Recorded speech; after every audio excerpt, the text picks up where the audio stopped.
Hello and welcome to the third episode of Mole in Hell, your Diablo podcast. My name is ChaosMole, and surprise, there is another podcast. As you might know, I said that we are now pushing the podcast into like a 2-week turnover because there's not a lot to talk about since the beta is out, or off, not out, off. But the reality is, surprise, there's actually some topics we have to talk about regarding Diablo 4. And there's actually a pretty big one this week. If you've missed it, Blizzard has released the Into the Endgame video, a 6-minute long video where they are talking about the endgame. Or, well, you could say you hope they will talk about the endgame, because unfortunately they do not. They talk 6 minutes about how amazing the game will be, and trust me, bro, and they don't really show anything really, and they don't really go too much into detail about how it will actually play. It's one of those videos you watch, and after 6 minutes you go, wait a minute. That was 6 minutes, but you haven't said anything yet. What's going on here? So normally I would just put this video aside and go like, was a nice marketing video, which is meant for people who have never really dabbled into Diablo, and that's it, right? We are done. We are moving on. The thing is, this video actually had consequences, and not necessarily good ones. So first things first, the video has more downvotes as it has upvotes. I know some people might ask, wait a minute, downvotes? Hasn't YouTube removed that? Well, only on the surface level, which is the problem. You can still give downvotes, and the creator is still seeing the downvotes, and because the creator can see it, thanks to some extensions and browsers, you can still kind of data mine that information, and so you can still see it. It's a weird thing. But however, it is more downvoted than is upvoted. The comments are also not to be read. Like seriously, if you have some great holidays right now and you're relaxing a little bit and you think, you know what, today is actually a pretty nice day, do not read the comments under that video. It's bad. It's really bad. And you know what? I want to make something very clear before we are jumping into this topic. I'm still hyped for Diablo 4. I'm still looking forward to it. I still make a lot of content for it.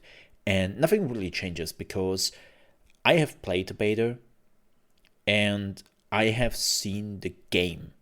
And for me, the game is good. This is something I did not have in Diablo 3. When I played the beta of Diablo 3, I already had a very bad feeling about the game itself. And when the game came out, I was like, yup, I was right. Right? And I don't have that. I don't have that with Diablo 4. Like I have played Diablo 4, I've put in a lot of hours, and I absolutely enjoy my time. So even if it will sound very critical in the next few minutes, keep in mind, nothing has changed for me. I am still very much looking forward to the game, but I'm also not blind to things which can be improved and with being critical about the game. Because let's be real here, we all want that the game is good. We all want to enjoy the game, and we want that as many people come to the game because they hear from their friends, families, or on the internet, oh my god, have you played Diablo 4? And so, of course, pointing out some areas of improvement, I think, is very important. I hate this whole fandomness where people are just protecting the game no matter what, and they don't allow anything, like any critic points, to rise up. I have seen this with Final Fantasy XIV over the decade now, where I sometimes think, look, don't get me wrong, Final Fantasy XIV, best MMO out there, love it to death, But we have to talk about some of the issues this game has, and we cannot just pretend that the game is just absolved, right? Like, that's something which is very important, and that's what we are doing today. Again, still loving Diablo 4. So, what happened? Well, first things first, let's talk a little bit about what they have showcased and why the people are actually pissed. And then we talk about the reason why people are not really trusting Blizzard with all of this. So the first thing they talked about was how you improve your character after you were done with the leveling phase, or not the leveling phase, but like the story phase, right? You were ending the story at around level 50, and this is where the end game begins. And then you can still level up to level 100, so they're still leveling. But however, when you were reaching level 50, you were kind of going into the end game, and they talked about how you can improve your character afterwards. And one of the main features they, again, briefly showcased, this is such a wonderful example of we talked a lot and we didn't say anything, right? But they showed the Paragon system, and they were like, oh yeah, the Paragon system is where it's really at, and where your mind is really starting to race, because you now have so many options, so many things to decide for, and there's some real in-depth decision making in that system. And they're showcasing it, and you cannot help but to laugh about what they are seeing as you will make some tough decisions here, because 90% of the Paragon board is just 5 plus intelligence, 5 plus dex, 5 plus strength, 5 plus vitality, right? And then you have your occasional, okay, this will actually change some of your abilities or what you're doing with like certain attacks or something like that. But everything else is just plus 5 to stats. And it's kind of really unfortunate, because in Diablo 3, when the Paragon system was introduced, a lot of people just said, oh, it's basically just another way to make the character stronger beyond item and leveling phase, so that they can do higher difficulties and can manage higher difficulties even if they're not getting the right items, because they can just increase their stats indefinitely. And people were okay that it exists in Diablo 3, but in the end, they said, hey, we have to acknowledge that this is not really great, and this is not really giving me any decisions I can make, right? So when a lot of people saw the Paragon board again, people were like, oh, that's weird. It's the same thing, but this time I'm clicking stats on the board instead of clicking the stats in my character sheet with the Paragon system, right? And yeah, like, Blizzard, show me the differences in having the same character, the same class, but with different Paragon boards. Like, show me like a few clips on how those classes differentiate in comparison. They didn't do that. They just told us, trust us, it will be mind-boggling. And people saw the footage and they were going, I don't think so, because even just with the 5 seconds of footage you showed me here, I completely understood what I'm looking at. That's not mind-boggling, right? And it's just unfortunate, really, right? It's like, yeah, it will not be that interesting. It will not be a PoE. It will not be a last epoch even who has a talent tree for every single ability in the game. And those talent trees are not just 20% more damage. Yeah, that exists. That totally exists. But there's so many abilities where you go, oh, damn. Oh, this is changing completely how this ability works and what it does. Oh, man, I have only 20 points, and this already cost me 10 points to get there. Oh, I have to think about a solution here, right? We are not going there with Diablo, and that's kind of okay, but I will be honest with you, the more I'm seeing about Diablo 4 Endgame, and the more I'm hearing about what they had planned in the past, right, when we had those development or developer book thingies coming up, those updates over the last 2 years, they sounded far more ambitious.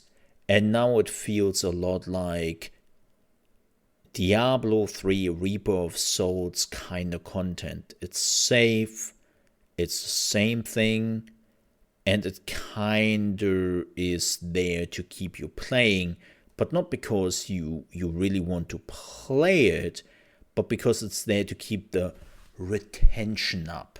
Because that's what a lot of companies are looking for nowadays, right? This retention rate, how they can make it so that the people are logging in every day, not because they're enjoying the game, but because it feels more like work.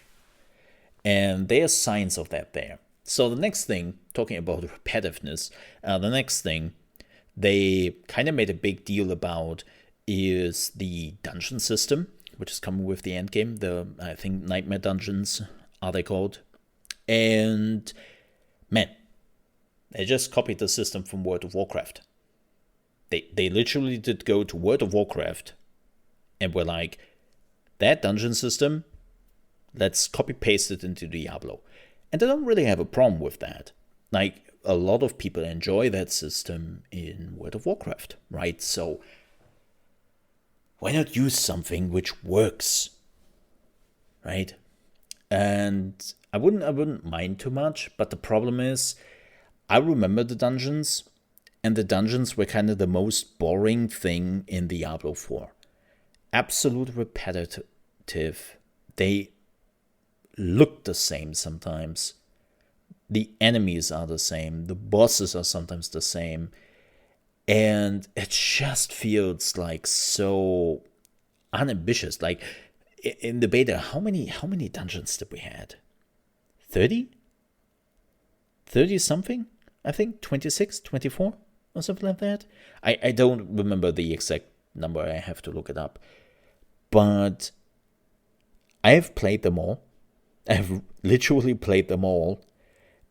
And after I was done with them, they could have axed them in half, if not even more.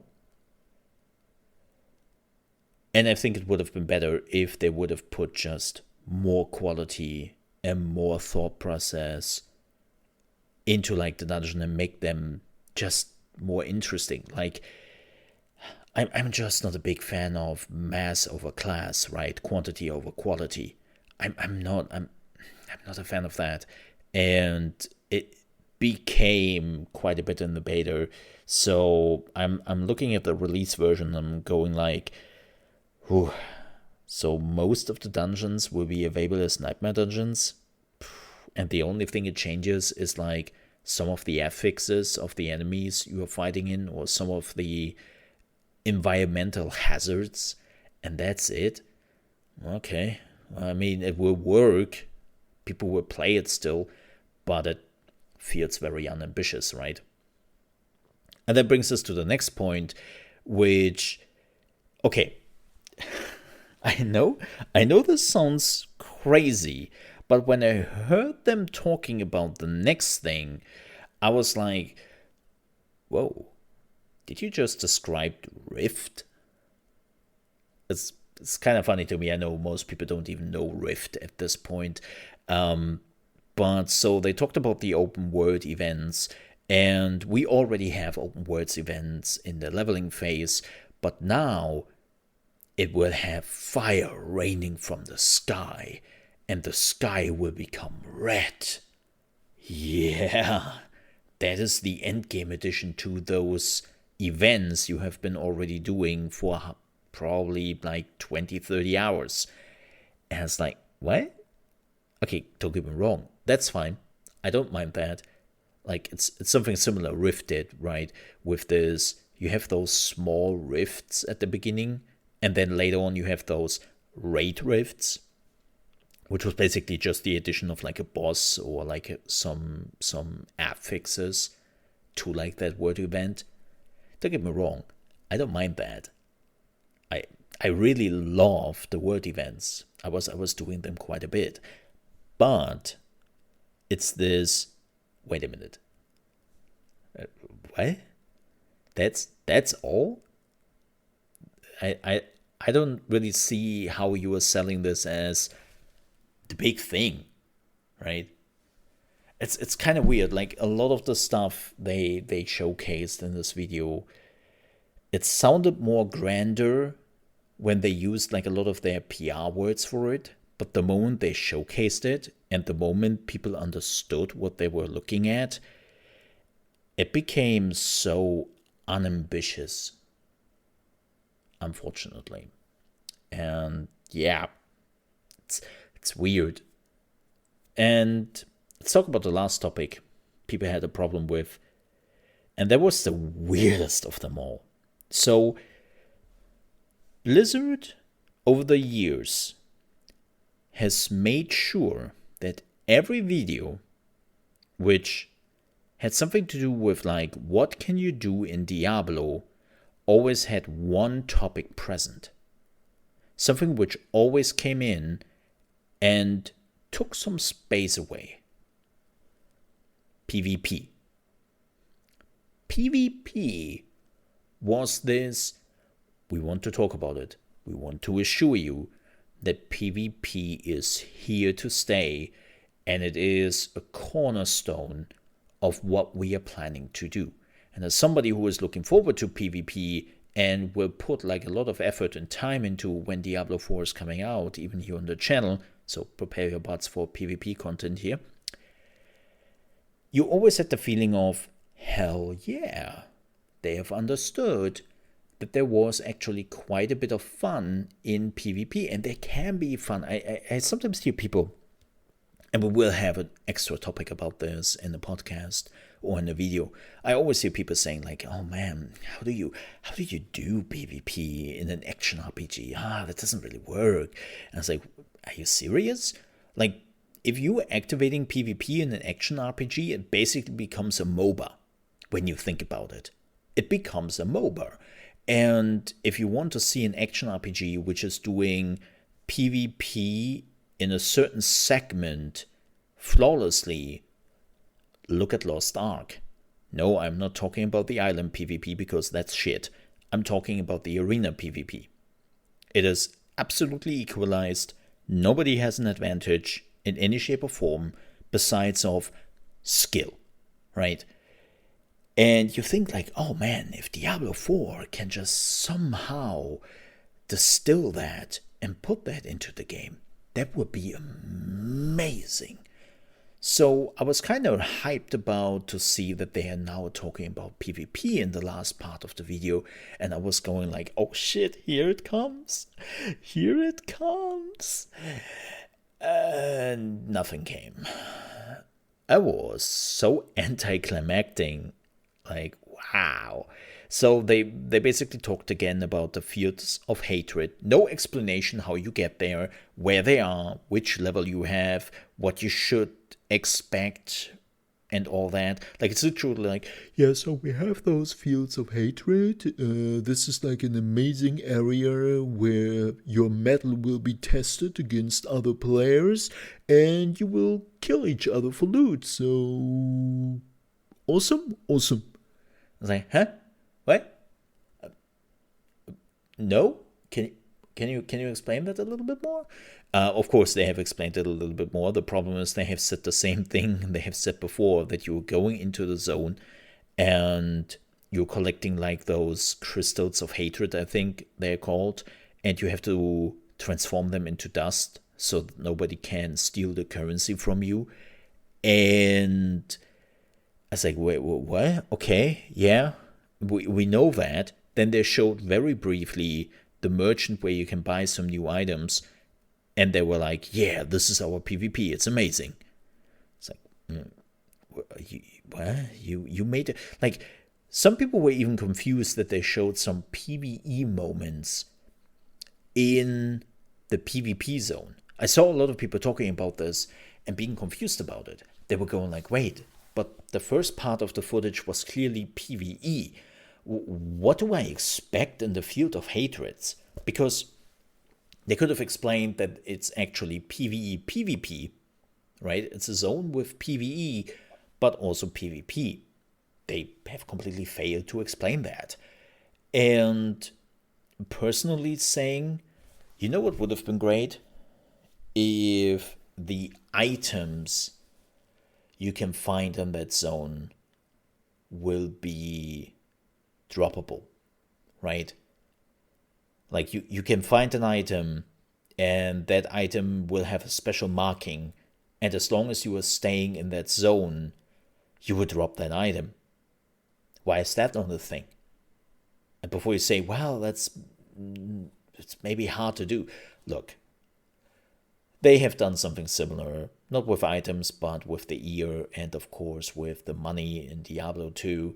And that is not a hard thing to program anymore nowadays. Like, they could have done that with a bit of effort. And it's like, yeah, you could have made it like an escape from Tarkov kind of thing, right? Where you were more like an extraction RPG or something like that.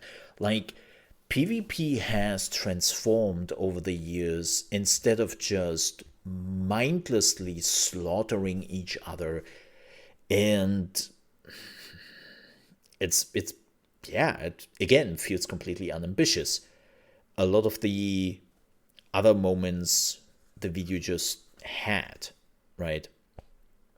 And so people were, of course, not happy about this. Now you might ask, well, but Mo, why are people so unsure about this? Why are they not trusting Blizzard that this will be fine? Oh, I missed one last thing. Sorry, I completely missed one last thing because oh my god, it was so how to say it? It was so unambitious and just the most standard shit they tried to sell you as the next big thing that they completely forgot about it for a minute. So there is this new mission board. Excuse me, it's not called a mission board because that's not what Blizzard does. It's the Tree of the Dead. Ooh. And it's literally a tree you go to, and the tree is telling you what do you have to farm, what do you have to kill to get some loot and resources from it. And it's like, oh my god, it's a mission board. You just made it something more lore interesting, but it is still just your dailies. What are you talking about, Blizzard? Right? Like this, I think this is the problem a lot of people just had. There's, in itself, the endgame would have been fine, the endgame video, if they didn't try to sell it to you as the next big thing. Like, here's your first class endgame content, and what they showcased was second class at best, right? They tried to make it bigger than it was. And why are people not trusting Blizzard in that? Well, the answer is pretty simple. Diablo 3. I know that a lot of people came to Diablo 3 years after the release, when it came to consoles for the first time. So they came in with Reaper of Souls, which was the expansion. And a lot of people remember a decent Diablo 3. And unfortunately, for the people who all played Diablo 3 right from the get-go on PC, I'm sorry, but Diablo 3 was absolutely hot garbage. It was a shit game in nearly all aspects. This is why Reaper of Souls, if you were going back to the Reaper of Souls patch notes, even if you have not bought Reaper of Souls, I think it was like 20 pages long, or even more. They redesigned everything with Reaper of Souls. Like, the Diablo of now has not a lot to do with the Diablo which was available at release. It's kind of crazy what they did with the game. And they had to because, well, as I said, the game was hot garbage. It was pay to win, unbalanced, kind of piece of shit. I'm sorry to say this, but Diablo 3 was bad. And a lot of people who have been there for that, especially content creators, they're very cautious when Blizzard is like promising them something. Let me just give you a wonderful example of this to understand. This is just a small thing, but I always love the small things, you know. When they started to roll out Diablo 3 with a friends and family alpha, they allowed streamers and content creators to actually stream that alpha and create content for it. And people were just playing the first part of Act 1, the first 2 hours, where you kill King Leoric, aka the Skeleton King. And that was the friends and family alpha. That's it. You killed Leoric, and the game didn't even show you who the dude was, which did fall from the sky. It was just like, okay, you killed King Leoric. That's it. Thank you for playing. See you next time. And people were like, oh yeah, no, that makes sense, right? It's just friends and family alpha. Beta is coming in 3 months. That makes sense. Beta came, and it was exactly the same thing. It was the same thing. Like exactly the same. Nothing changed, and people started to freak out. Because after 3 months, Blizzard decided to just give the people the same thing they already saw. And people started to question Blizzard. And a lot of people were defending it. A lot of people were going, no, look, it's just like they don't want to show anything. They don't want to spoil us. Like, trust me, after Leoric, it's where the real fun begins. Even Blizzard kind of said that basically the Leoric part is just the tutorial, and then afterwards it's where it really starts to kick off. And then the game came out, and everyone was like, nope. No, it isn't. No, it's not. Or let me give you another example of just the madness Diablo 3 was.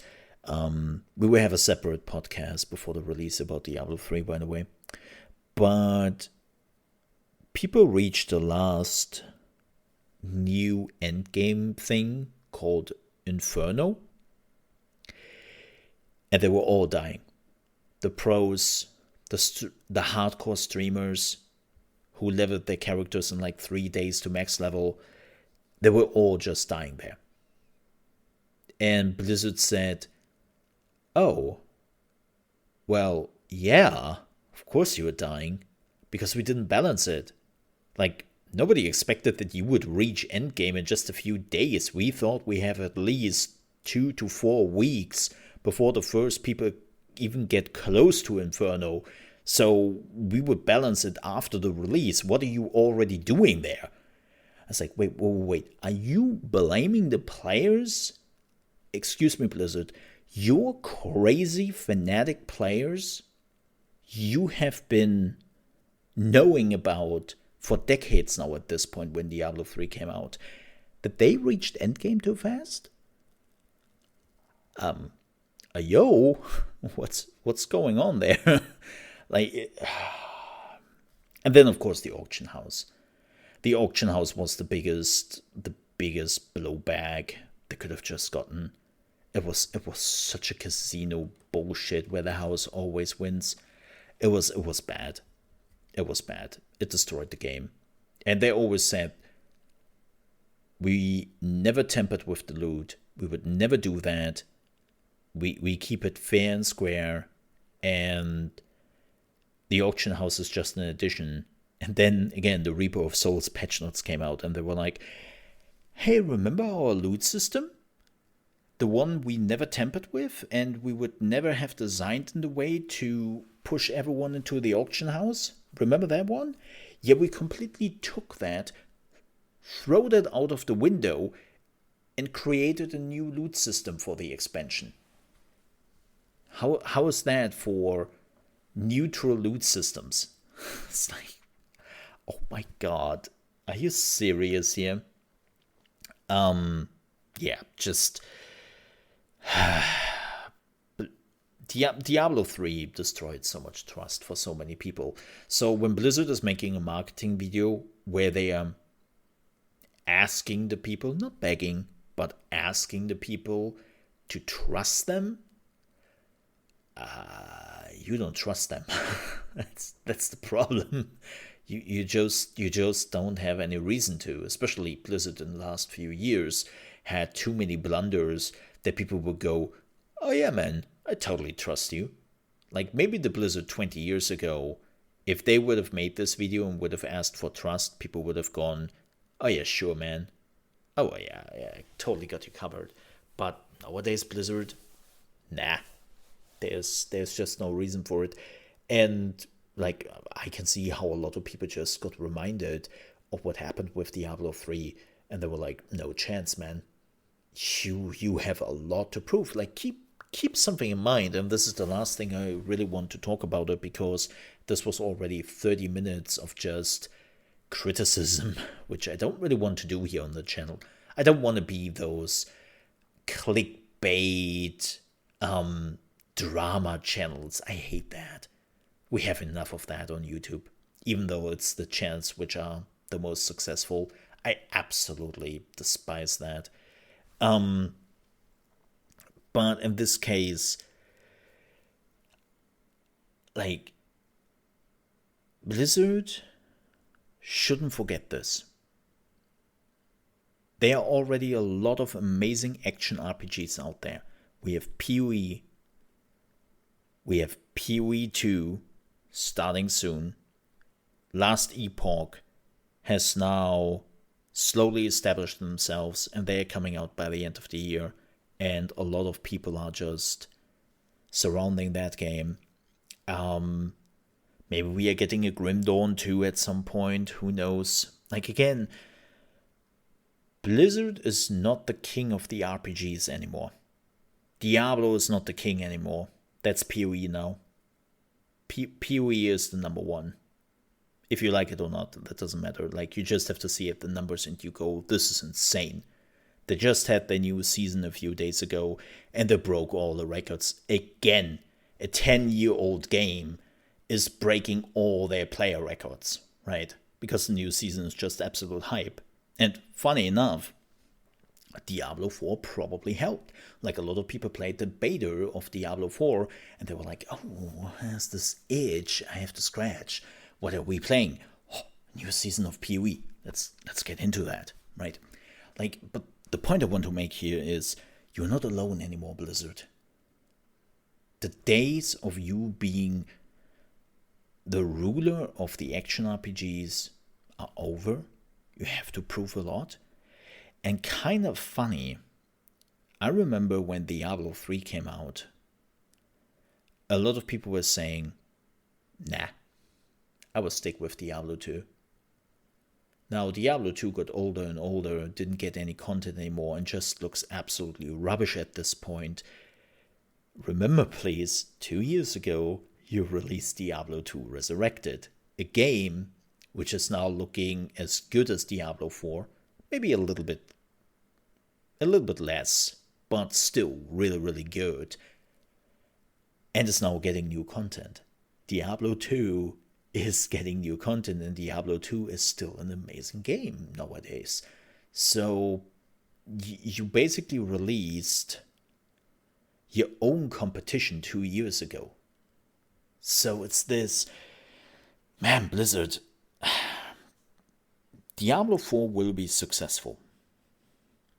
I think the beta swayed a lot of people into the right direction. But don't undermine that too much, please. That's the fear I have a little bit. That they are starting now with 2 months to go to just create a lot of content which might sway people again into a different direction. So don't do that. I mean, we all want a Diablo 4 we will enjoy, and we all want that Blizzard is not like screwing it up again. It's as simple as that. With that said, folks, please don't forget to like and to subscribe to the channel if you haven't already done that on YouTube. If you're listening to this on Spotify or some other platforms, do your thing there if you want to have more of those podcasts on my YouTube channel, which is youtube.com/@molerp. Yes, YouTube has now a new system where you just put an @ and then the channel name to find the channel. We are also doing like a lot of Diablo 4 content, videos, class guides, PvP. We just started our Diablo 3 story playthrough in some live streams if you want to check that out. And you can also find me on my main channel from Monday to Friday, streaming on YouTube. That is youtube.com/@ChaosMole or youtube.com/ChaosMoleFX if you want to use the partner link. It's the same thing in the end. And if you want to check that out, I would appreciate it. And yeah, with that said, I will be back with a new Diablo podcast next week, because that was actually the regular podcast I want to do with the regular topics, and that is still happening next weekend. So, or next week on Monday. Thank you very much for watching or listening, and I hope I see you next week. Stay safe, and welcome to hell.